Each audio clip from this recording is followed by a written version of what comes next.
बाबा जी की आंखों के तारे, प्रभु सभा बीच में आ जाना, आ जाना।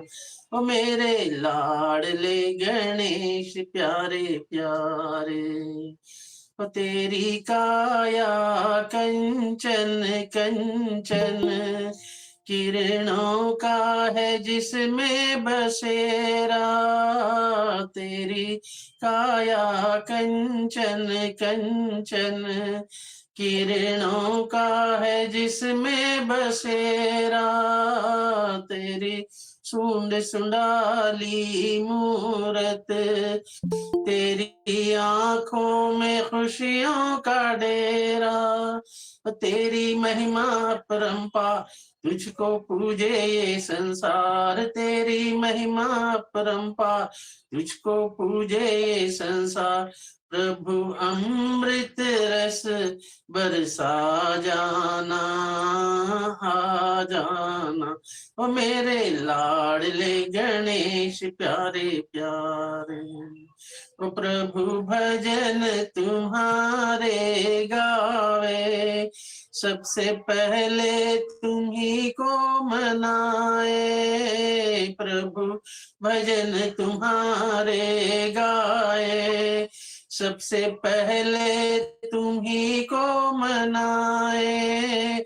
धूप दीप की ज्योत जलाए, मन मंदिर में झांकी सजाए।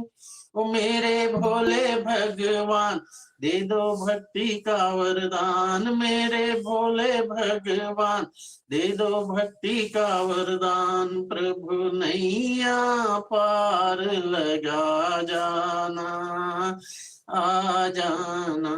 ओ मेरे लाडले गणेश प्यारे प्यारे, ओ मेरे विघ्न विनाशक देवा, सबसे पहले करे तेरी सेवा। मेरे विघ्न विनाशक देवा, सबसे पहले करे तेरी सेवा। सारे जगत में आनंद छाया, बोलो जय जय गजानंद देवा। बाजे सुर और ताल, तेरा गुण गाए संसार, बाजे सुर और ताल, तेरा गुण गाए संसार। घुंघरू की खनक खनका जाना, आ जाना।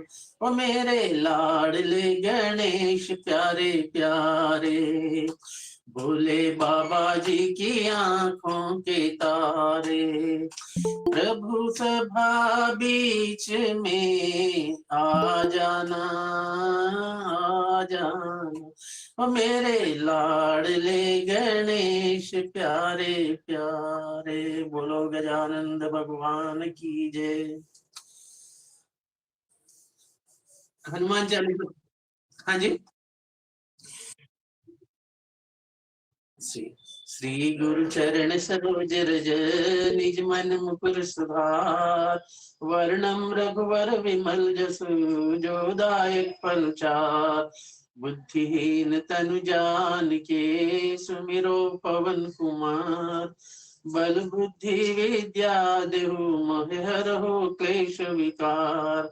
जय हनुमान ज्ञान गुण सागर, जय कपीश तिह लोक उजागर। राम दूत तुलित बलधामा, अंजनी पुत्र पवन सुत नामा। महावीर विक्रम बजरंगी, कुमति निवार सुमति के संग। कंचन वरण विराज सुवेशा, कानन कुंडल कुंचित केसा। हाथ वज्र और ध्वजा विराजे, कांधे मूंज जनेऊ साजे। शंकर सुवन केसरी नंदन, तेज प्रताप महाजगवंदन। विद्यावान गुणी अति चातुर, राम काज करिबे को आतुर। प्रभु चरित सुनिबे को रसिया, राम लखन सीता मन बसिया। सूक्ष्म रूप धरि सियहि दिखावा, विकट रूप धरि लंक जरा। भीम रूप धरि असुर संहारे, रामचंद्र जी के काज संवारे। लाए सजीवन लखन जियाए, श्री रघुवीर हर्ष उर लाए। रघुपति कीन्ही बहुत बढ़ाई, तुम मम प्रिय भरत सम भाई। सहस्त्र वदन तुम जस गावे, हस कहि श्रीपति कंठ लगावे। सनकादिक ब्रह्मादि मनीषा, नारद सारद सहित अहिसा। यम कुबेर दिगपाल जाते, कवि कोविद कहु सके कांते। तुम उपकार सुग्रीव ही कीन्हा, राम मिलाए राजपद दीना। तुमरो मंत्र विभीषण माना, लंकेश्वर भय सब जग जाना। युग सहस्र योजन पर भानु, लील्यो ताहि मधुर फल जान। प्रभु मुद्रिका मेलि मुख माहि, जलधि लांघ गए अचरज नाहि। दुर्गम काज जगत के जेथे, सुगम अनुग्रह तुम रे तेथे। राम दुआरे तुम रखवारे, होत न आज्ञा बिनु पैठारे। सब सुख लहे तुम्हारी शरणा, तुम रक्षक काहू को डरना। आपन तेज समारो आपै, तीनों लोक हांकते कांपे। भूत पिशाच निकट नहीं आवे, महावीर जब नाम सुनावे। नासै रोग हरे सब पीरा, जपत निरंतर हनुमत बीरा। संकट से हनुमान छुड़ावे, मन क्रम वचन ध्यान जो लावे। सब पर राम तपस्वी राजा, तिनके काज सकल तुम साजा। और मनोरथ जो कोई लावे, सोई अमित जीवन फल पावे। चारों जुग परताप तुम्हारा है, प्रसिद्ध जगत उजियार। साधु संत के तुम रखवारे, असुर निकंदन राम दुलार। अष्ट सिद्धि नव निधि के दाता, असबर दीन जानकी माता। राम रसायन तुम्हारे पासा, सदा रहो रघुपति के दासा। तुम्हारे भजन राम को भावे, जन्म जन्म के दुख बिसरावे। अंत काल रघुवरपुर जाई, जहाँ जन्म हरि भक्त होई। और देवता चित्त न धरई, हनुमत से ही सर्व सुख करई। संकट कटे मिटे सब पीरा, जो सुमिरे हनुमत बल बीरा। जय जय जय हनुमान गोसाई, कृपा करो गुरुदेव की नाथ। जय जय जय हनुमान गोसाई, कृपा करो गुरुदेव की नाथ। जय जय जय हनुमान गोसाई, कृपा करो गुरुदेव की नाई। जो सत बार पाठ कर कोई, छूटई बंदी महासुख होई। जो ये पढ़े हनुमान चालीसा, होय सिद्धि साखी गौरी सा। तुलसीदास सदा हरिचेरा, की जय नाथ हृदय मह डेरा। पवन तनय संकट हरण, मंगल मूर्ति रूप रामा। राम लखन सीता सहित, हृदय बसहु सुरभूप रामा। मंगल भवन मंगल हारी, द्रपहु सुदशरथ अजिर बिहारी। दीन दयाल बिरज संभारी, हरहु नाथ मम संकट भारी। जय सिया राम जय जय सिया राम, जय सिया राम जय जय सिया राम। जय सिया राम जय जय सिया राम, जय सिया राम जय जय सिया राम।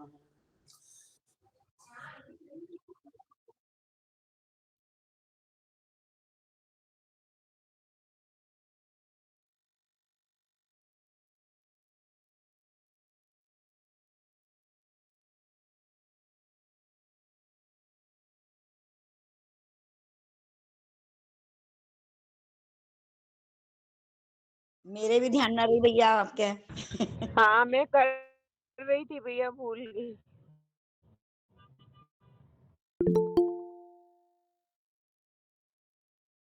चलो अभी ऐड कर लो ना, अभी ऐड कर लो इनके। हाँ जी हाँ जी। भैया मेरा भी कर लेना, मैं भी पढ़ा पूरा।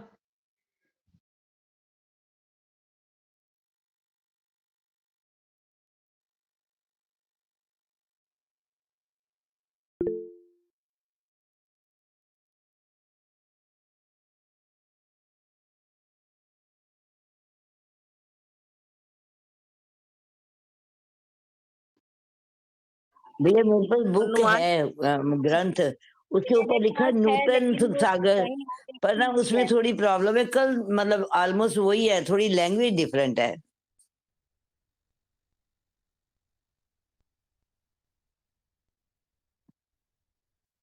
नहीं, अगर ज्यादा डिफरेंट होगी तो फिर मैं ले लूंगी, ऐसी बात नहीं है।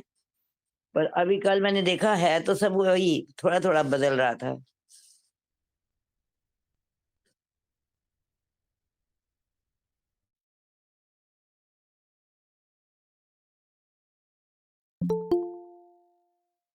कि मैं पीडीएफ पे पहुंचूंगा तो मैं अपना माइक खोल लूंगा।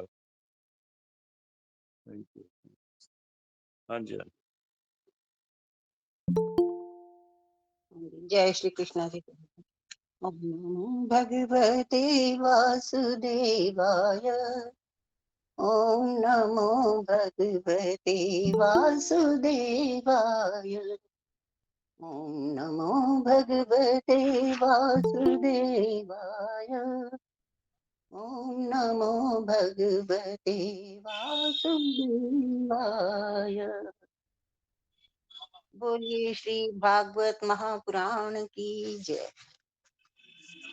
दूसरा अध्याय, भक्ति का दुख दूर करने के लिए नारद जी का उद्योग।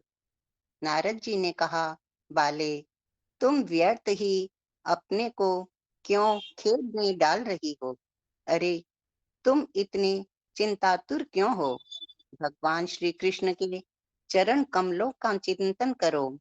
उनकी कृपा से तुम्हारा सारा दुख दूर हो जाएगा।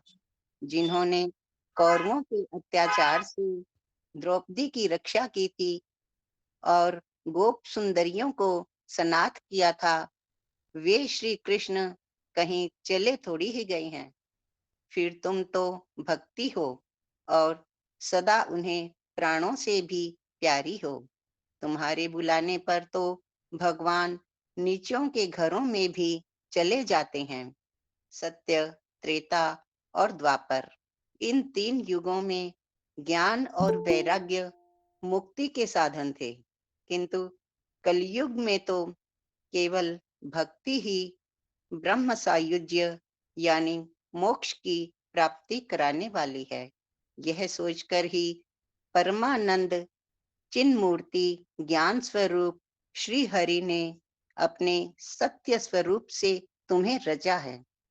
तुम साक्षात श्री कृष्ण चंद्र की प्रिया और परम सुंदरी हो। एक बार जब तुमने हाथ जोड़कर पूछा था कि मैं क्या करूं, तब भगवान ने तुम्हें यही आज्ञा दी थी कि मेरे भक्तों का पोषण करो। तुमने भगवान की वह आज्ञा स्वीकार कर ली। इससे तुम पर श्री हरि बहुत प्रसन्न हुए और तुम्हारी सेवा करने के लिए मुक्ति को तुम्हें दासी के रूप में दे दिया और इन ज्ञान वैराग्य को पुत्रों के रूप में। तुम अपने साक्षात स्वरूप से वैकुंठ धाम में ही भक्तों का पोषण करती हो। भूलोक में तो तुमने उनकी पुष्टि के लिए केवल छाया रूप धारण कर रखा है। तब तुम मुक्ति, ज्ञान और वैराग्य को साथ लिए पृथ्वी तल पर आई और सत्य युग से द्वापर पर्यंत बड़े आनंद से रही। कलयुग में तुम्हारी दासी मुक्ति पाखंड रूप रोग से पीड़ित होकर क्षीण होने लगी थी, इसलिए वह तो तुरंत ही तुम्हारी आज्ञा से वैकुंठ लोक को चली गई। इस लोक में भी तुम्हारे स्मरण करने से ही वह आती है और फिर चली जाती है, किंतु इन ज्ञान वैराग्य को तुमने पुत्र मानकर अपने पास ही रख छोड़ा है। फिर भी कलयुग में इनकी उपेक्षा होने के कारण तुम्हारे ये पुत्र उत्साहहीन और वृद्ध हो गए हैं। फिर भी तुम चिंता न करो, मैं इनके नव जीवन का उपाय सोचता हूँ। सुमुखी, कली के समान कोई भी युग नहीं है। इस युग में मैं तुम्हें घर घर में प्रत्येक पुरुष के हृदय में स्थापित कर दूंगा। देखो, अन्य सब धर्मों को दबाकर और भक्ति विषयक महोत्सवों को आगे रखकर यदि मैंने लोक में तुम्हारा प्रचार न किया तो मैं श्री हरि का दास नहीं। इस कलयुग में जो जीव तुमसे युक्त होंगे वे पापी होने पर भी बेखटके भगवान श्री कृष्ण के अभय धाम को प्राप्त होंगे।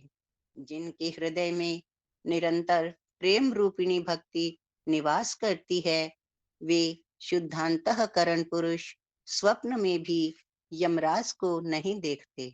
जिनके हृदय में भक्ति महारानी का निवास है उन्हें प्रेत, पिशाच, राक्षस या दैत्य आदि स्पर्श करने में भी समर्थ नहीं हो सकते। भगवान तप, वेदाध्ययन, ज्ञान और कर्म आदि किसी भी साधन से वश में नहीं किए जा सकते। वे केवल भक्ति से ही वशीभूत होते हैं। इसमें श्री गोपी जन प्रमाण हैं। मनुष्यों का सहस्रों जन्म के पुण्य प्रताप से भक्ति में अनुराग होता है। कलयुग में केवल भक्ति ही सार है। भक्ति से तो साक्षात श्री कृष्णचंद्र सामने उपस्थित हो जाते हैं। जो लोग भक्ति से द्रोह करते हैं वे तीनों लोकों में दुख ही दुख पाते हैं। पूर्व काल में भक्त का तिरस्कार करने वाले दुर्वासा ऋषि को बड़ा कष्ट उठाना पड़ा था। बस व्रत, तीर्थ, योग, यज्ञ और ज्ञान चर्चा आदि बहुत से साधनों की कोई आवश्यकता नहीं है। एकमात्र भक्ति ही मुक्ति देने वाली है। सूत जी कहते हैं, इस प्रकार नारद जी के निर्णय किए हुए अपने महात्म्य को सुनकर भक्ति के सारे अंग पुष्ट हो गए और वे उनसे कहने लगे। भक्ति ने कहा, नारद जी आप धन्य हैं। आपकी मुझ में निश्चल प्रीति है। मैं सदा आपके हृदय में रहूंगी, कभी आपको छोड़कर नहीं जाऊंगी। साधु, आप बड़े कृपालु हैं। आपने क्षण भर में ही मेरा सारा दुख दूर कर दिया, किंतु अभी मेरे पुत्रों में चेतना नहीं आई है। आप इन्हें शीघ्र ही सचेत कर दीजिए, जगा दीजिए। सूत जी कहते हैं, भक्ति के ये वचन सुनकर नारद जी को बड़ी करुणा आई और वे उन्हें हाथ से हिला डुलाकर जगाने लगे।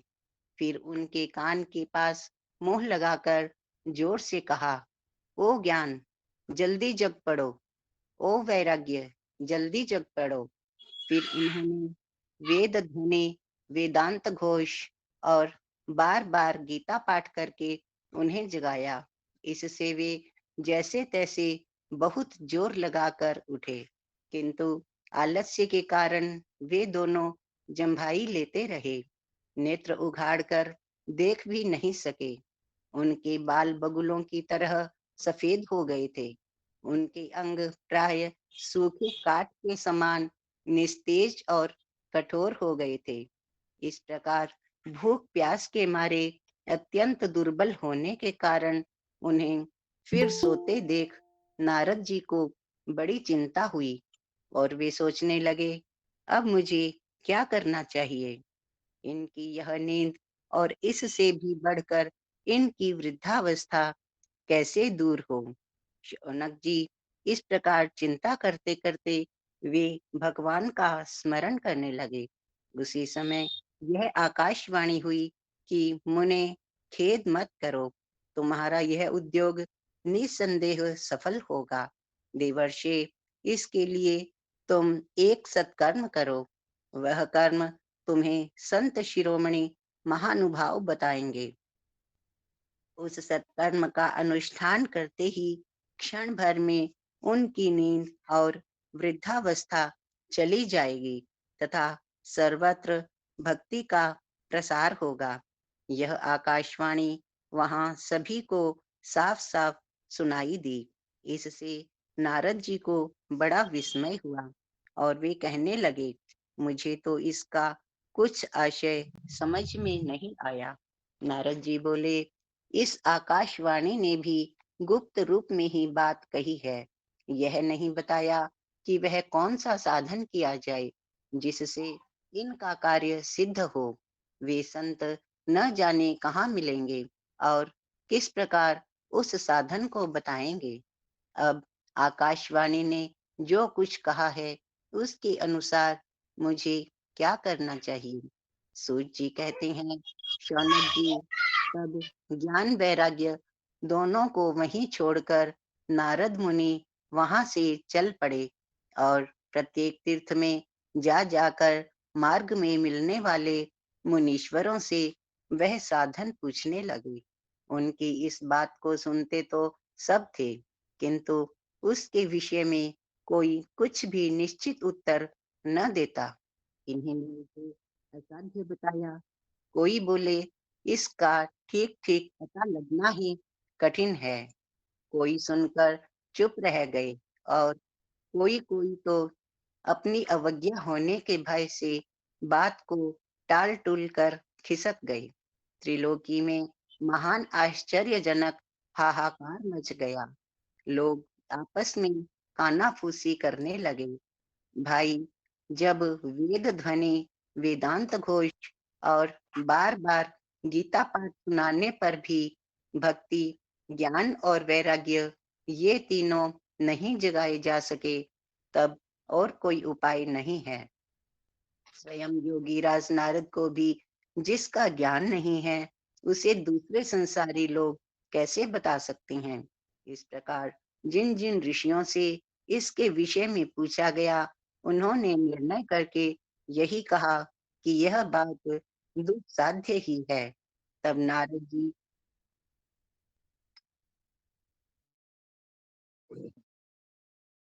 चलो। हाँ जी, हाँ जी। ओम नमो भगवते वासुदेवाय। तब नारद जी बहुत चिंतातुर हुए और बद्रीवन में आए। ज्ञान वैराग्य को जगाने के लिए वहां उन्होंने यह निश्चय किया कि मैं तप करूंगा। इसी समय उन्हें अपने सामने करोड़ों सूर्यों के समान तेजस्वी सनकादि मुनीश्वर दिखाई दिए। उन्हें देखकर वे मुनि श्रेष्ठ कहने लगे।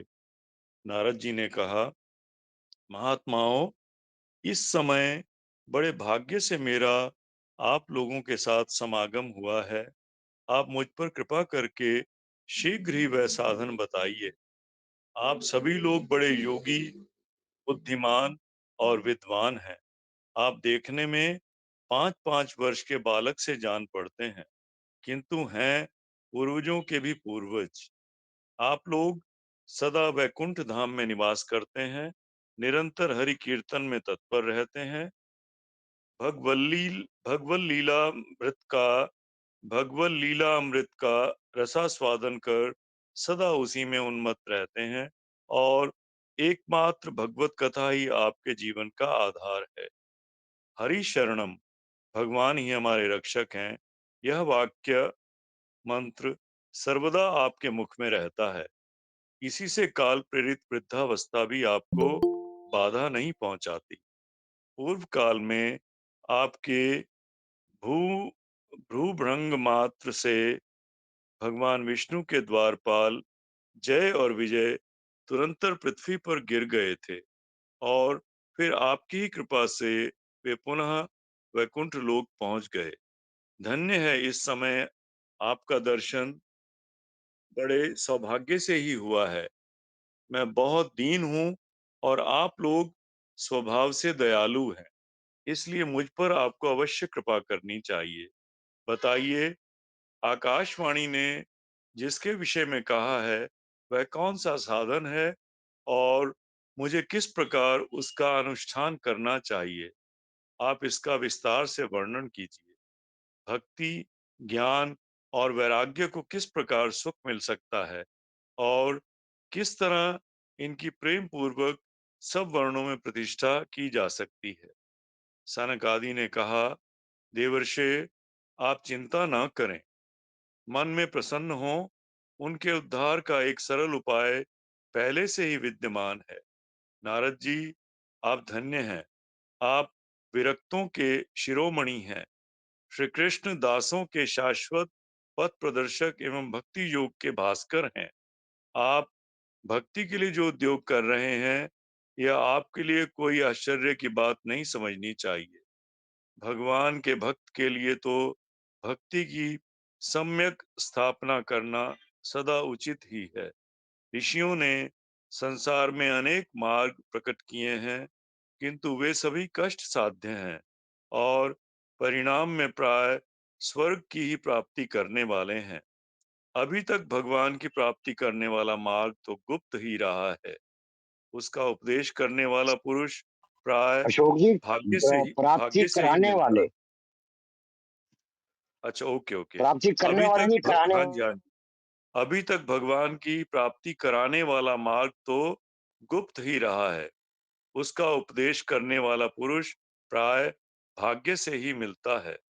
आपको आकाशवाणी ने जिस सत्कर्म का संकेत किया है, उसे हम बतलाते हैं। आप प्रसन्न और समाहित चित्त होकर सुनिए। नारद जी, द्रव्य यज्ञ, तपो यज्ञ, योग यज्ञ और स्वाध्याय रूप ज्ञान यज्ञ, ये सब तो स्वर्ग आदि की प्राप्ति कराने वाले कर्म की ही ओर संकेत करते हैं। पंडितों ने ज्ञान यज्ञ को ही सत्कर्म यानी मुक्तिदायक कर्म का सूचक माना है। वह श्रीमद् भागवत का पारायण है, जिसका गान शुक आदि महानुभावों ने किया है। उसके शब्द सुनने से ही भक्ति, ज्ञान और वैराग्य को बड़ा बल मिलेगा। इससे ज्ञान वैराग्य का कष्ट मिट जाएगा और भक्ति को आनंद मिलेगा। सिंह की गर्जना सुनकर जैसे भेड़िए भाग जाते हैं, उसी प्रकार श्रीमद् भागवत की ध्वनि से कलयुग के सारे दोष नष्ट हो जाएंगे। तब प्रेम रस प्रवाहित करने वाली भक्ति, ज्ञान और वैराग्य को साथ लेकर प्रत्येक घर और व्यक्ति के हृदय में क्रीड़ा करेगी। नारद जी ने कहा, मैंने वेद वेदांत की ध्वनि और गीता पाठ करके उन्हें बहुत जगाया, किंतु फिर भी भक्ति, ज्ञान और वैराग्य ये तीनों नहीं जगे। ऐसी स्थिति में श्रीमद् भागवत सुनाने से वे कैसे जगेंगे? क्योंकि उस कथा के प्रत्येक श्लोक और प्रत्येक पद में भी वेदों का ही तो सारांश है। आप लोग शरणागत वत्सल हैं तथा आपका दर्शन कभी व्यर्थ नहीं होता। इसलिए मेरा यह संदेह दूर कर दीजिए, इस कार्य में विलंब ना कीजिए। सनकादि ने कहा, श्रीमद् भागवत की कथा वेद और उपनिषदों के सार से बनी है, इसलिए उनसे अलग उनकी फल रूपा होने के कारण वह बड़ी उत्तम जान पड़ती है। जिस प्रकार रस वृक्ष की जड़ से लेकर शाखा पर्यंत बना रहता है, शाखाग्र पर्यंत बना रहता है, किंतु इस स्थिति में उसका आस्वादन नहीं किया जा सकता, वही जब अलग होकर फल के रूप में आ जाता है, तब संसार में सभी को प्रिय लगने लगता है। दूध में घी रहता ही है, किंतु उस समय उसका अलग स्वाद नहीं मिलता। वही जब उससे अलग हो जाता है, तब देवताओं के लिए भी स्वादवर्धक हो जाता है। खांड ईख के ओर छोर और बीच में भी व्याप्त रहती है, तथापि अलग होने पर उसकी कुछ और ही मिठास होती है। ऐसी ही यह भागवत की कथा है। यह भागवत पुराण वेदों के समान है। श्री व्यास देव ने इसे भक्ति, ज्ञान और वैराग्य की स्थापना के लिए प्रकाशित किया है। पूर्व काल में जिस समय वेद वेदांत के पारगामी और गीता की भी रचना करने वाले भगवान व्यास देव खिन्न होकर अज्ञान समुद्र में गोते खा रहे थे, उस समय आपने ही उन्हें 4 श्लोकों में इसका उपदेश किया था। उसे सुनते ही उनकी सारी चिंता दूर हो गई थी। फिर इसमें आपको आश्चर्य क्यों हो रहा है, जो आप हमसे प्रश्न कर रहे हैं? आपको उन्हें शोक और दुख का विनाश करने वाला श्रीमद् भागवत पुराण की सुनाना चाहिए। नारद जी ने कहा, महानुभावों, आपका दर्शन जीव के संपूर्ण पापों को तत्काल नष्ट कर देता है और जो संसार दुख रूप दावानल से तपे हुए हैं उन पर शीघ्र ही शांति की वर्षा करता है। आप निरंतर शेष जी के सहस्त्र मुखों से गाए हुए भगवत कथा अमृत का ही पान करते रहते हैं। मैं प्रेम लक्षणा भक्ति का प्रकाश करने के उद्देश्य से आपकी शरण लेता हूँ। जब अनेकों जन्मों के संचित पुण्य पुण्य पुंज का उदय होने से मनुष्य को सत्संग मिलता है, तब वह उनके अज्ञान जनित मोह और मदरूप अंधकार का नाश करके विवेक उदय होता है। ओम नमो भगवते वासुदेवाय। ओम नमो भगवते वासुदेवाय। ओम नमो भगवते वासुदेवाय। ओम नमो भगवते वासुदेवाय।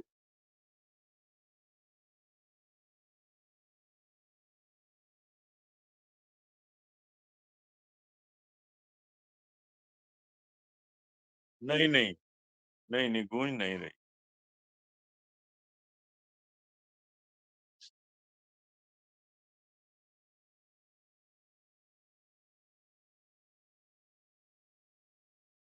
नहीं ठीक है सर, सुन रहे, समझ आ रही है सर, समझ आ रही है, कोई दिक्कत नहीं है। भैया जी कल हाँ। वाली रिकॉर्डिंग भी ठीक थी, ऐसी कोई दिक्कत नहीं थी।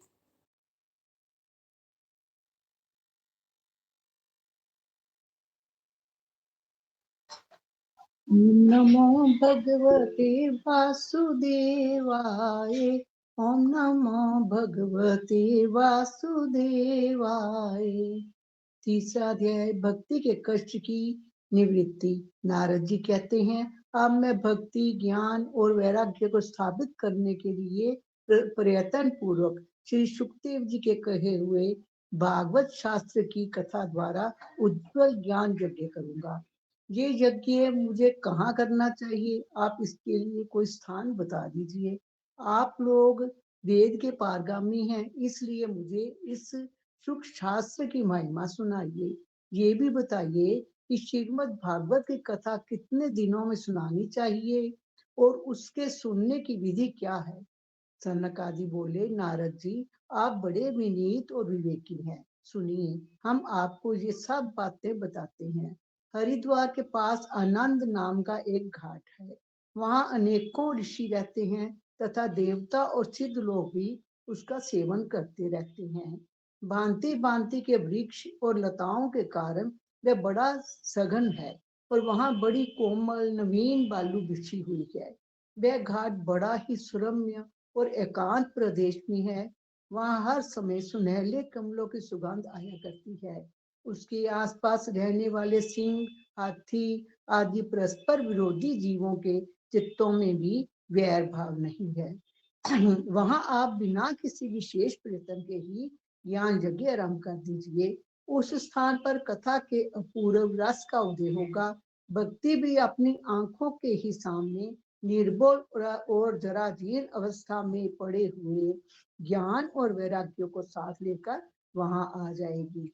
क्योंकि जहां भी श्रीमद् भागवत की कथा होती है वहां ये भक्ति आदि अपने आप पहुंच जाते हैं। वहां कानों में कथा के शब्द पढ़ने से ही तीनों तरुण हो जाएंगे। सूर्य जी कहते हैं, इस प्रकार कहकर नारद जी के साथ सनकादि भी श्रीमद् भागवत कथा अमृत का पान करने के लिए वहां पहुंचे। वहां से तुरंत गंगा तट पर चले आए। जिस समय वे तट पर पहुंचे, भूलोक, देवलोक और ब्रह्मलोक सभी जगह इस कथा का हल्ला हो गया।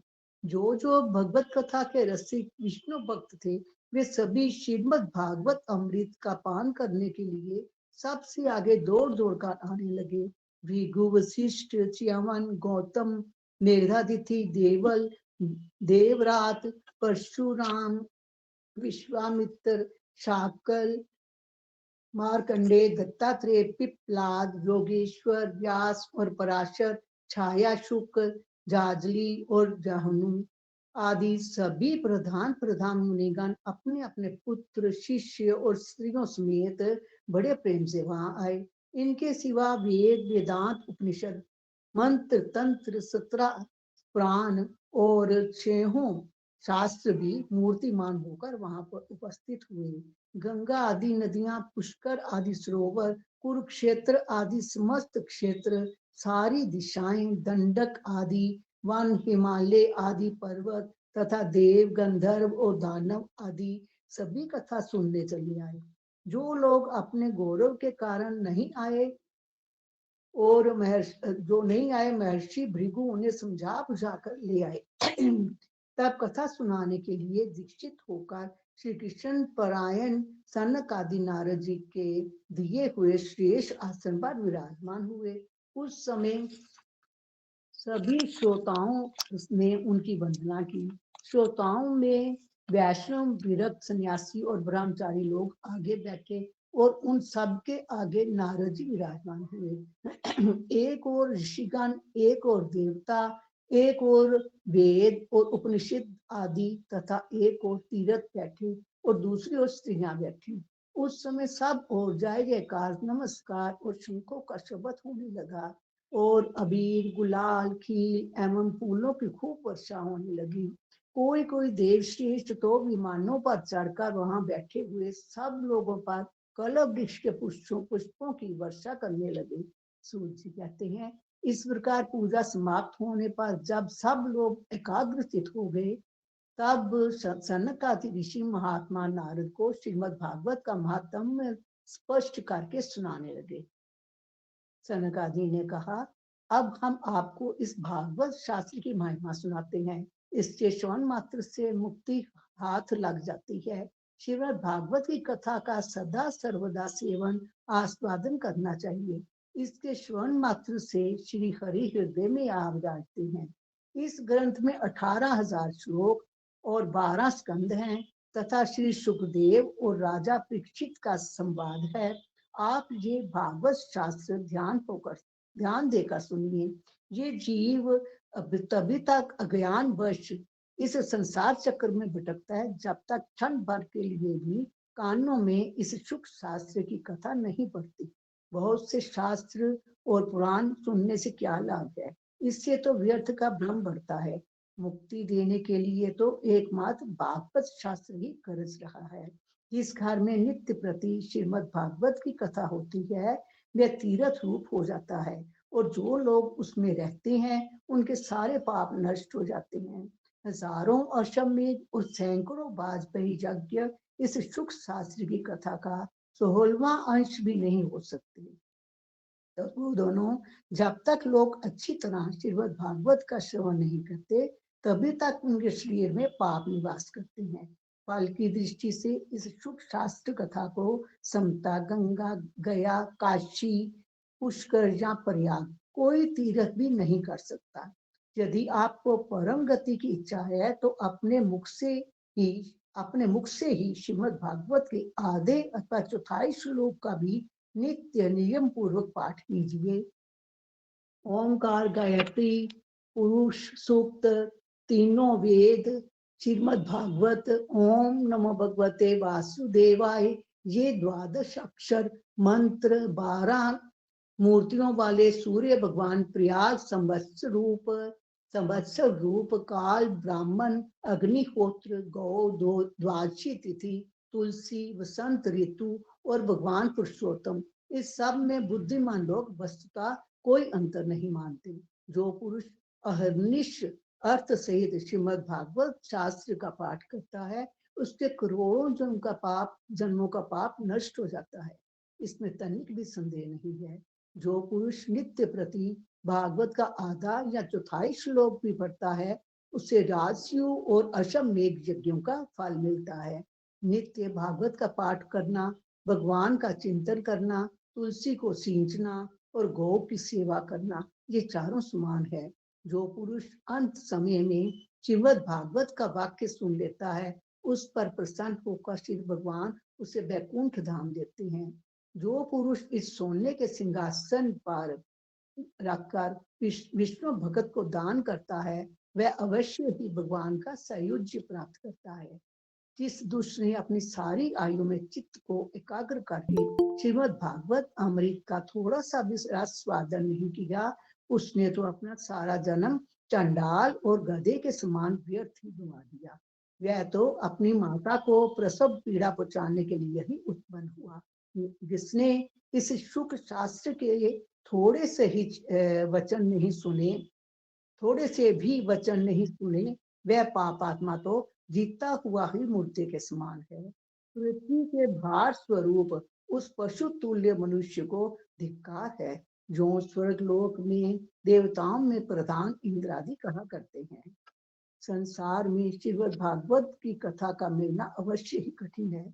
जब करोड़ों जन्मों का पुण्य होता है तभी इसकी प्राप्ति होती है। नारद जी, आप बड़े ही बुद्धिमान और योग निधि हैं। आप प्रयत्न पूर्वक कथा का श्रवण कीजिए। इसे सुनने के लिए दिनों का कोई नियम नहीं है, इसे तो सर्वदा ही सुनना चाहिए। इसे सत्य भाषण और ब्रह्मचर्य पालन पूर्वक सर्वदा ही सुनना श्रेष्ठ मान लिया गया है। किंतु कालयुग में ऐसा होना कठिन है, इसलिए श्री सुखदेव जी ने जो विशेष विधि बताई है वह जान लेना चाहिए। कालयुग में बहुत दिनों तक चित्त की वृत्तियों को वश में रखना, नियमों में बंधे रहना और किसी पुण्य कार्य के लिए दीक्षित रहना कठिन है। इसलिए सप्ताह श्रवण की विधि है। श्रद्धा पूर्वक कभी भी श्रवण करने से अथवा माघ मास में श्रवण करने से जो फल होता है वही फल श्री सुखदेव जी ने सप्ताह श्रवण में निर्धारित किया है। मन के असंयम, रोगों की बहुलता और आयु की अल्पता के कारण तथा कालयुग में अनेकों दोषों की संभावना से ही सप्ताह श्रवण का विधान किया गया है। जो फल तप, योग और समाधि से भी प्राप्त नहीं हो सकता, वह सर्वांग रूप में सप्ताह श्रवण से सहज में ही मिल जाता है। सप्ताह श्रवण यज्ञ से बढ़कर है, व्रत से बढ़कर है, तप से कहीं बढ़कर है, तीर्थ सेवन से तो सदा ही बड़ा है, योग से बढ़कर है, यहाँ तक कि ध्यान और ज्ञान से भी बढ़कर है। अजी, इसकी विशेषता का कहाँ तक वर्णन करें, ये तो सभी से बढ़ चढ़कर है।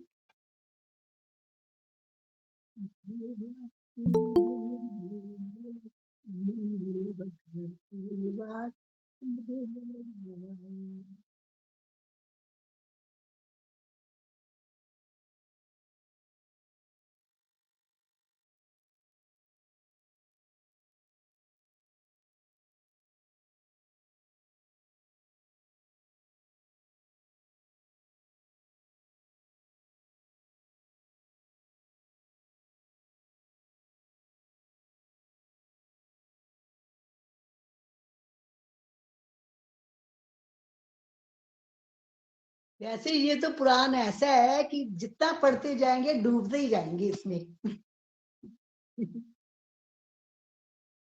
बहुत आनंद आता है इसमें। हम्म, हम्म, हाँ, हम्म।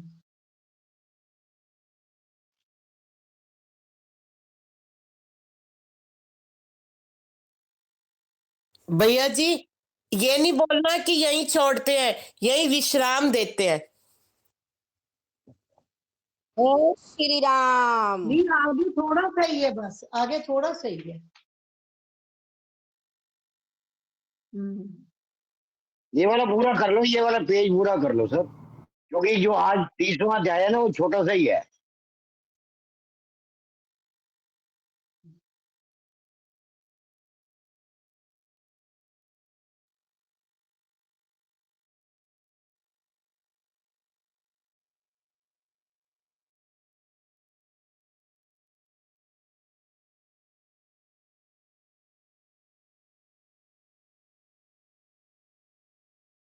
ओम नमो भगवते वासुदेवाय। ओम नमो भगवते वासुदेवाय। शौनक जी ने पूछा, सूत जी, ये तो आपने बड़े आश्चर्य की बात कही। अवश्य ही ये भागवत पुराण योग वेता ब्रह्मा जी के भी आदि कारण श्री नारायण का निरूपण करता है, परंतु ये मोक्ष की प्राप्ति में ज्ञान आदि सभी साधनों का तिरस्कार करके इस युग में उनसे भी कैसे बढ़ गया। सूत जी ने कहा, शौनक जी, जब भगवान श्री कृष्ण इस धरा धाम को छोड़कर अपने नित्य धाम को जाने लगे, तब उनके मुखार बिंद से एकादश स्कंद का ज्ञानोपदेश सुनकर भी उद्धव जी ने पूछा।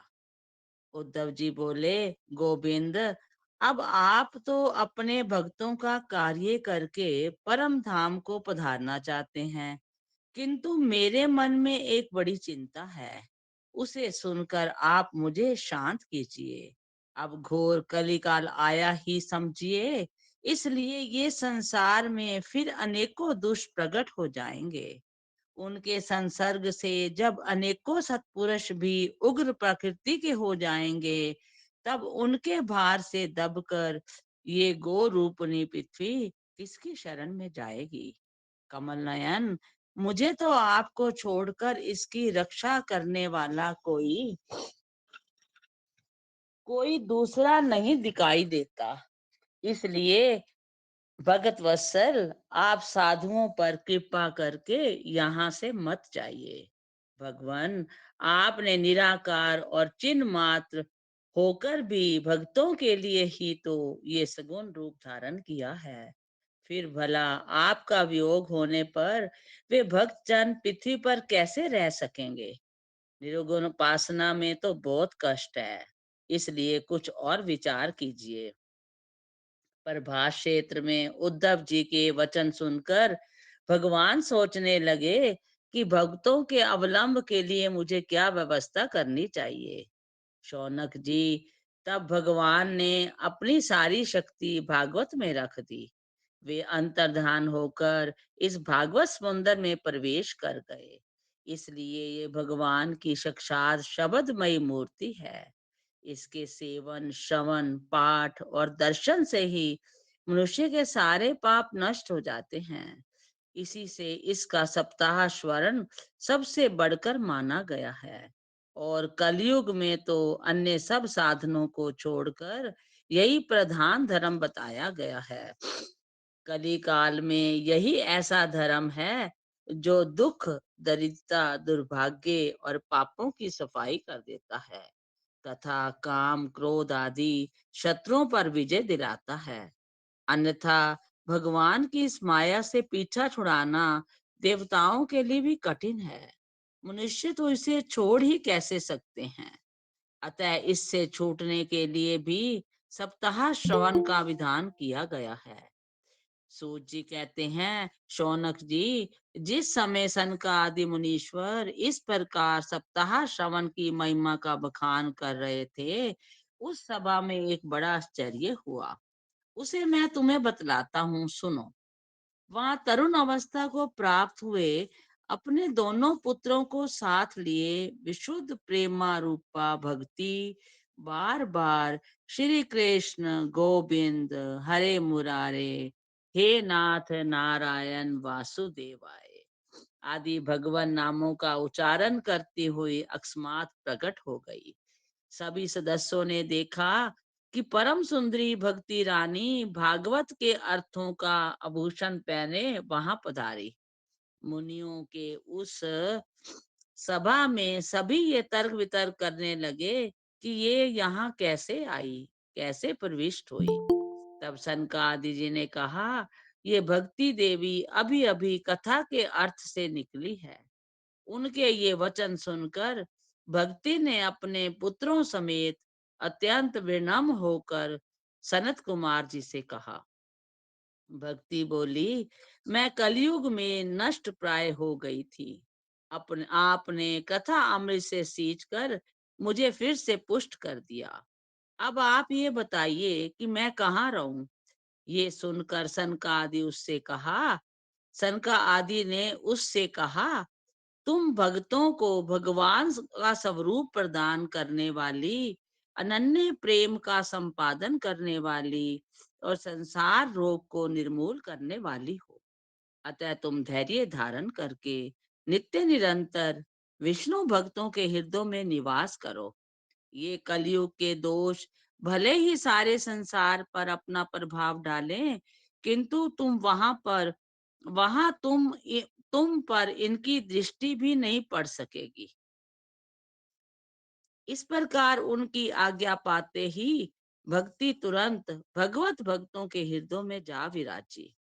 जिनके हृदय में एकमात्र श्री हरि की भक्ति का निवास करती है, जिनके हृदय में एकमात्र श्री हरि की भक्ति निवास करती है, वे त्रिलोकी में अत्यंत निर्धन होने पर भी परम धन्य हैं, क्योंकि इस भक्ति की डोरी से बंधकर तो साक्षात भगवान भी अपना परम धाम छोड़कर उनके हृदय में आकर बस जाते हैं। भूलोक में ये भागवत साक्षात परम ब्रह्म का विग्रह है।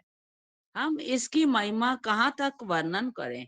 इसका आश्रय लेकर इसे सुनाने से तो सुनने और सुनाने वाले दोनों का ही भगवान श्री कृष्ण की समता प्राप्त हो जाती है।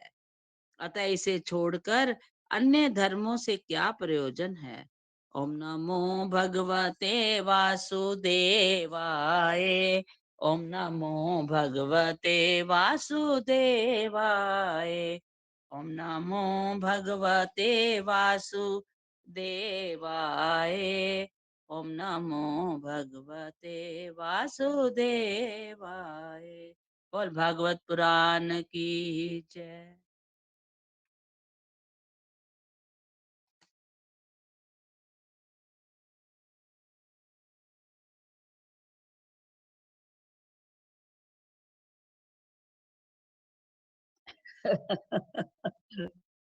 सबके साथ ऐसा हो रहा है।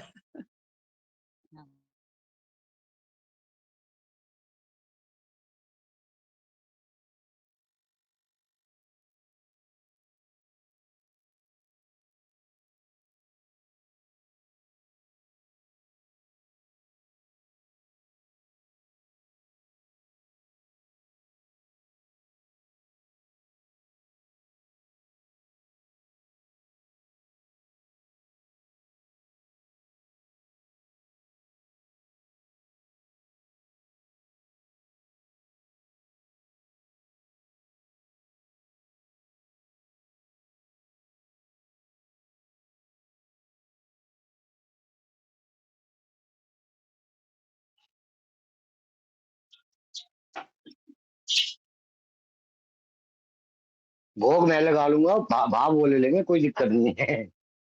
बहुत बढ़िया, बहुत ही बढ़िया। हाँ, भाई दोनों का काम चल जाएगा ना। बोल विष्णु भगवान की जय, लक्ष्मी माता की जय, तुलसा महारानी की जय। 30वां अध्याय, कृष्णा, वेणी, स्वरा और गायत्री। राजा पृथु ने नारद जी से पूछा, कृष्णा और वेणी के संगम के किनारे से शिव और विष्णु के गणों द्वारा वैश्य के शरीर से कलह निकाली गई थी। यह बात आपने पहले मुझसे कही थी। मैं जानना चाहता हूं कि यह दो नदियों का संगम है या क्षेत्रों का। हे धर्म को जानने वाले नारद जी, मुझे बड़ा संदेह है, कृपया बताइए। नारद जी ने कहा, कृष्णा तो साक्षात कृष्ण का शरीर ही है और वेणी महादेव का रूप है। दोनों के संगम के प्रभाव को ब्रह्मा जी भी कहने में असमर्थ है। यद्यपि उनके 4 मुंह हैं, फिर भी मैं उसकी उत्पत्ति बताऊंगा। तुम सुनो। चाक्षुष मनवंतर में एक बार देव पिता ब्रह्मा ने सुंदर सद्य पर्वत की चोटी पर यज्ञ करने की तैयारी की। वे यज्ञ का सामान इकट्ठा करके देवताओं सहित विष्णु और शिव के साथ पर्वत के उस शिखर को गए। भृगु इत्यादि मुनि लोगों ने ब्रह्म मुहूर्त में उनके दीक्षा विधान के लिए बड़े प्रेम से एक सभा का आयोजन किया और वाणी देवी को बुलाया। वह धीरे धीरे आई। तब भृगु ने विष्णु से पूछा, विष्णु, तुम्हारे बुलाने पर भी स्वरा नहीं आई। मुहूर्त निकला जा रहा है, दीक्षा विधि कैसे की जाए। श्री कृष्ण ने कहा, जो स्वरा शीघ्र ना आए तो गायत्री को ही दीक्षित करना चाहिए। क्या पुण्य कार्य में वह इनकी स्त्री नहीं है? भगवान रुद्र ने भी श्री कृष्ण की बात मान ली। यह सुनकर भृगु ने गायत्री को ब्रह्मा के दक्षिणायन में बिठाकर दीक्षा विधि की। वे ब्रह्मा की दीक्षा विधि कर ही रहे थे कि उसी के समय यज्ञ के स्थान पर स्वरा आ गई। ब्रह्मा के साथ गायत्री को दीक्षित देखकर सोच की ईर्ष्यावश क्रोध से स्वरा ने कहा, जहाँ पूजा के अयोग्यों की पूजा की जाती है और पूजने योग्य नहीं पूजे जाते, वहां अकाल मृत्यु और भय तीनों उपस्थित हो जाते हैं। यह गायत्री दाहिनी ओर मेरे स्थान पर बैठी है, अतएव सदा दृश्य रहने वाली गुप्त नदी होगी। इस आसन पर मुझसे छोटी को आप लोगों ने बिठाया है, अतः आप लोग भी जड़ नहीं हो नदी जड़ नदी होंगे।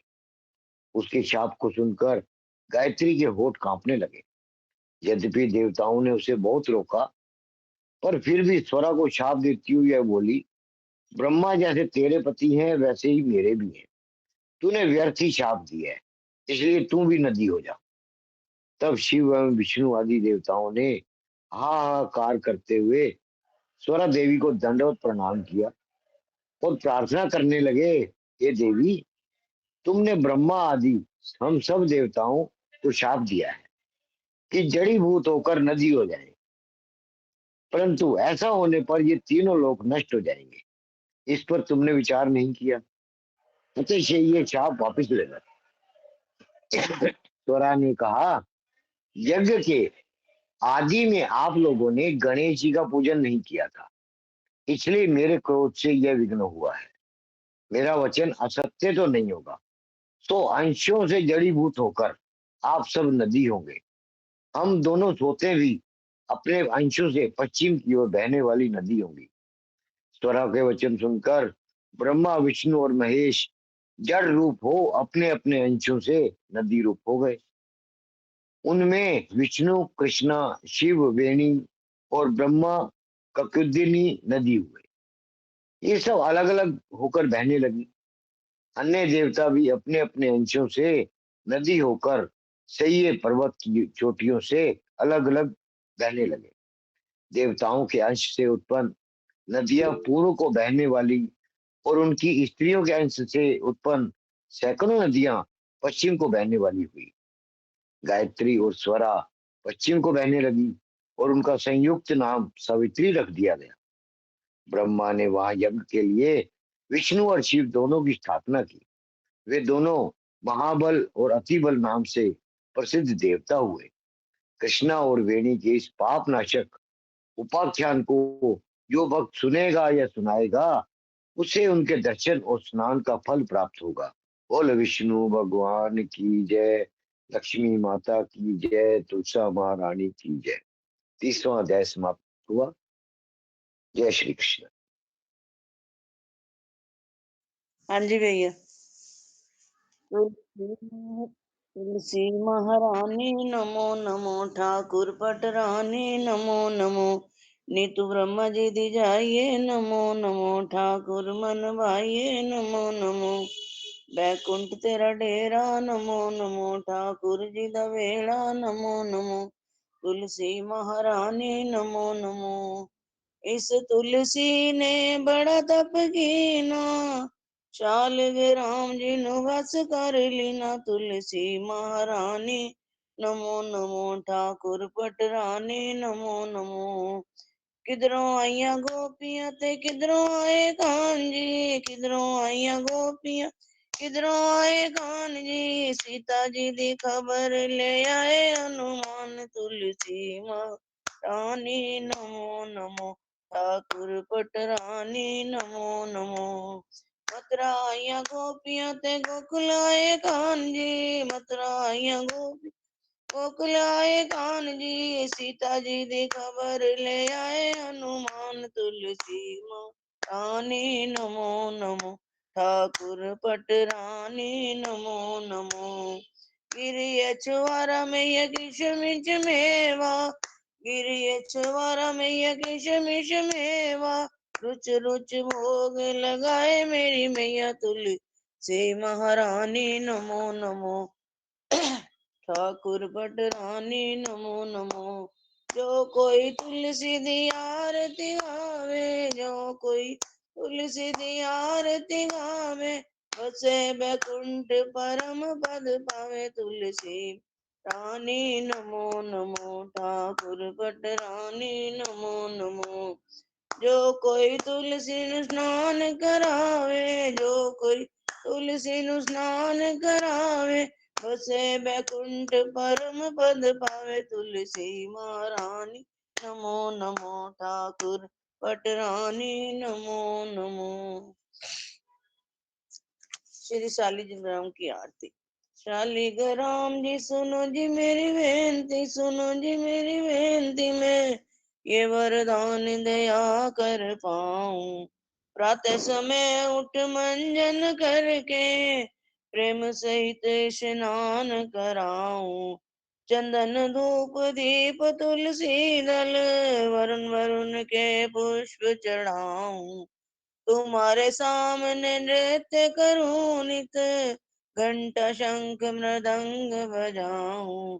चरण धोए चरणामृत लेकर, कुटुंब सहित वैकुंठ सिधारूं। जो कुछ रूखा सूखा घर में, भोग लगा कर भोजन पाऊं। मन वचन कर्म से पाप किए जो, परिक्रमा के साथ बहाऊं। ऐसी कृपा करो मुझ पर जी, जम के द्वारे जाने न पाऊं। माधो दास की बेनती यही है, हरिदासन की दास कहाऊं। शालीग्राम जी सुनो जी मेरी बेनती, सुनो जी मेरी बेनती, मैं ये वरदान दया कर पाऊं, ये वरदान दया कर पाऊं। जय श्री कृष्ण, जय श्री कृष्ण।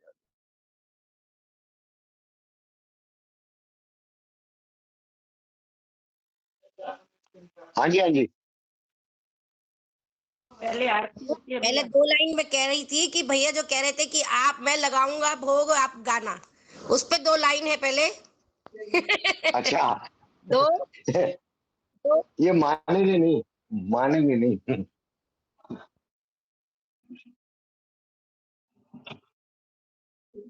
ठीक है जी। वो अच्छे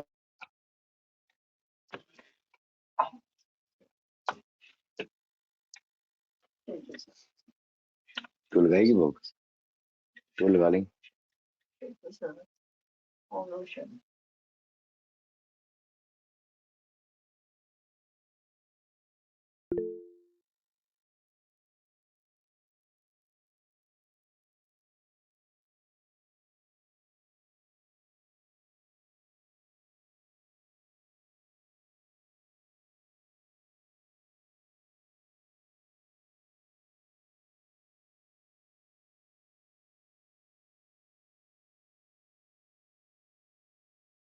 हाँ जी, पढ़ रहा हूँ।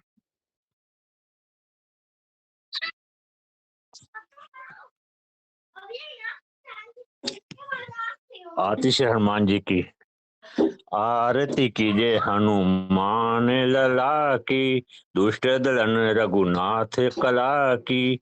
जाके बल से गिरवर कापे, रोग दोष जाके निकट न झाके। अंजनी पुत्र महाबलदाई, संतन के प्रभु सदा सहाई। देवीरा रघुनाथ पठाए, लंका जारी सिया सुधि लाए।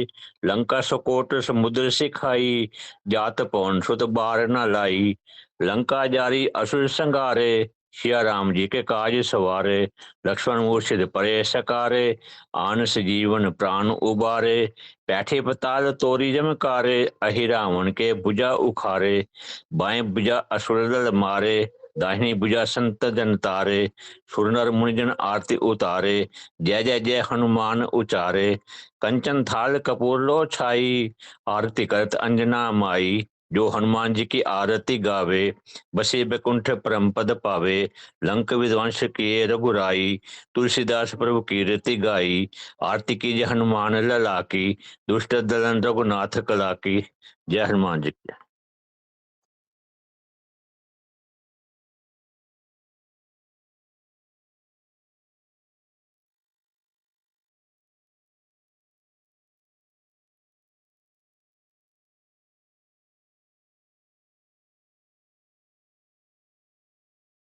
सर मैंने आवाज थोड़ी खोलनी है, उमा दीदी ने बोलना है।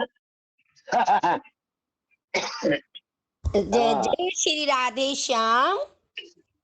मन में तो आवे कान्हा भोग लगाऊं, मन में तो आवे कान्हा भोग लगाऊं, रूखी सूखी राम रसोई कहीं आजमाऊं, मन में तो आवे कान्हा भोग लगाऊं। माखन मिश्री लाई लाई लाई कढ़ी चावल, सुदामा से भाव कहाँ से मिलाऊं, मन में तो आवे कान्हा भोग लगाऊं। मीठे मीठे बेरन की भर लाई मैं छबड़िया, शबरी सी भक्ति कहाँ से मिलाऊं, मन में तो आवे कान्हा भोग लगाऊं। हरा भरा साग बनाया कदली फल बिलाई, विदुरानी से भाव कहाँ से मिलाऊं, मन में तो आवे कान्हा भोग लगाऊं। करमान कीनी भक्ति भोग लगाया, चावला भैया जी ने भोग लगाया, करमासी भक्ति कान्हा, करमासी भक्ति कान्हा कहाँ से मिलाऊं, मन में तो आवे कान्हा भोग लगाऊं। हम सब जो भी लाए, हम सब जो भी लाए भोग लगाओ, दर्शन को प्यासे ने ना दर्श दिखाओ, मन में तो आवे कान्हा भोग लगाऊं। गऊ का दूध लाके खीर बनाई, गिरी छुआरे डाले खीर बनाई, सुदामा के चावल कान्हा, सुदामा के चावल कान्हा कहाँ से मिलाऊं, मन में तो आवे कान्हा भोग लगाऊं। भक्ति भाव से थाल सजाया, भक्ति भाव से थाल सजाया, भाव ही परोसूं, भाव ही परोसूं कान्हा भाव से जिमाऊं। जिमो मेरे सांवरिया में कड़े भी घड़ाऊं, आओ मेरे कान्हा भोग लगाओ, मन में तो आवे कान्हा भोग लगाऊं। रुखी सुखी राम रसोई कहाँ से मिलाऊं, रुखी सुखी राम रसोई कहीं खिलाऊं, मन में तो आवे कान्हा भोग लगाऊं। राधे राधे जी। मैं 2 लाइन कह रही थी। 2 भक्तों को फोटो मिली कान्हा की, एक कहता मैं पूजता, दूसरा कहता मैं पूजता। एक कहता कि मैं भोग लगावा, एक कहता कि मैं भोग गावा। दोनों तर गए एक करनी से। ये भैया चावला भैया के भाव पे है कि उमा जी गाएंगी और मैं लगाऊंगा। उमा जी बहुत आनंद आया, बहुत दोनों आनंद नहीं बोले, सारा परिवार। मन भर धन्यवाद। एक दो लाइनें मैं भी बोल दूं। हाँ बोल भी। आओ भोग लगाओ मेरे जी, आओ भोग लगाओ मेरे मोहन, ऐसा भोग लगाओ मेरे मोहन, जो गाए अब तेरे गुण गाए मेरे मोहन। आप अब जी की वस्तु आप जी के आगे, इसमें मेरा कुछ भी न लागे, पावर जाओ मेरे मोहन। आओ भोग लगाओ मेरे मोहन, ऐसा भोग लगाओ मेरे मोहन, जो खावे अमृत। समर्थ हो। आओ भोग लगाओ मेरे मोह, ए दासन की ये है अर्ज, खुले खुले दर्शन दियो मेरे मोहन। आओ भोग लगाओ मेरे मोहन, ऐसा भोग लगाओ मेरे मोहन, जो सबे अमृत हो जाए मेरे मोहन। जय श्री जय कृष्ण। हो। धन्यवाद सर।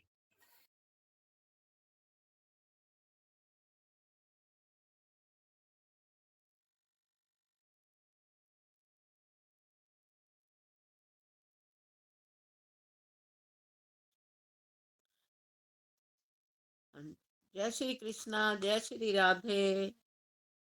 सभी सुखी हो, सभी निरोगी, सब पर बरसे कृष्ण कृपा। मंगलमय हो सबका जीवन, घर घर बरसे कृष्ण कृपा।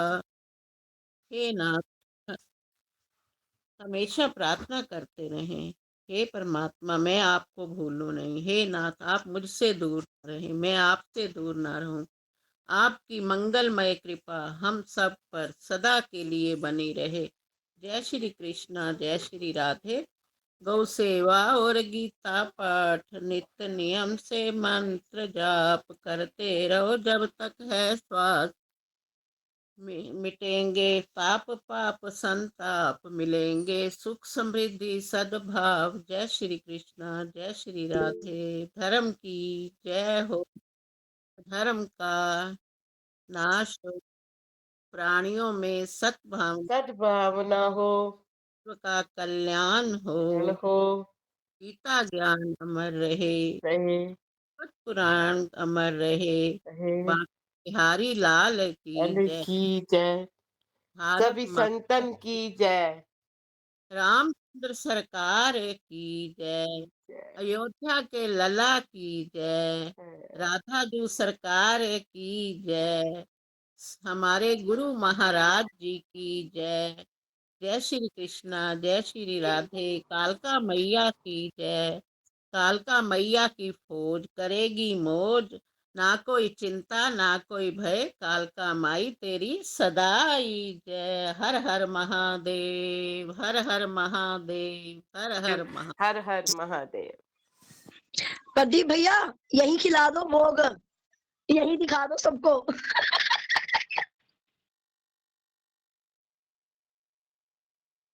भैया जी हमारे भी मुंह में पानी आ रहा है। हाँ सब खा लेंगे, एक लड्डू दिखा दो। क्या क्या जरूरत है, मैं तो कह रहा हूँ कि एड्रेस दे दो, मैं घर भिजवा देता हूँ। कहीं से ही स्वाद आ गया, मजा आ गया देख के। प्रसाद तो प्रसाद है। हाँ जी हाँ जी बिल्कुल। हाँ जी चलो जय श्री राम। है ना, उससे मन भर आया, बहुत आनंद आया। धन्यवाद। भगवान जी ने पा लिया, कल हम का सब ने पा प्रसाद लिया। मेरा। भैया मेरे 36 लिख लेना जी। कल का प्रसाद मेरी तरफ से। भैया जी 2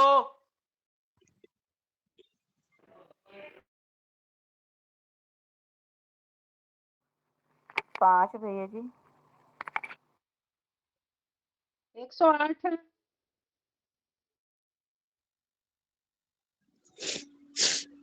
मेरे 2 पाठ।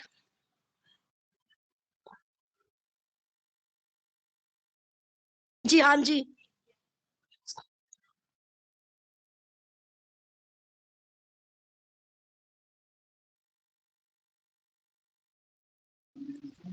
भैया मैंने डाल दिया 11 पाठ।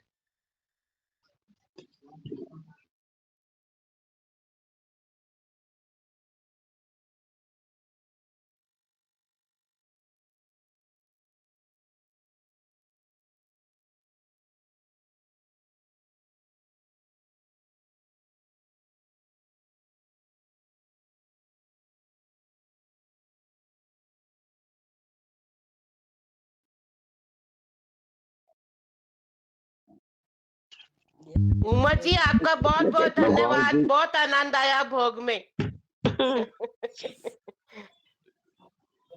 भगवान की कृपा हुई है हम पर, और हमने ये भागवत पढ़ना शुरू किया है। तो मैं बस बहुत आनंद आया, भागवत में भी बहुत ही आनंद आया, गहराई में पहुंच गए। मैं ये कहना चाह रही थी, कार्तिक महीना में और दामोदर अष्टकम का पाठ जरूर करना चाहिए, तो एक दिन आप लोग ये भी कीजिएगा। रोज ना कर सके, एक दिन जरूर कीजिएगा।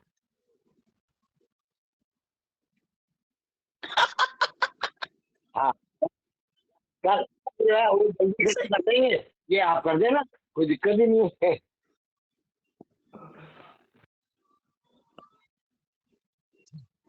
एक दिन ऐसे ही मैंने वैसे ही बोल दिया था कि कार्तिक मातम, वो इन्होंने मेरे सिर पे डाल दिया, अभी तू ही पड़ेगा। इसीलिए कह रहा हूँ, अब सही आपको ही पढ़ना पड़ेगा।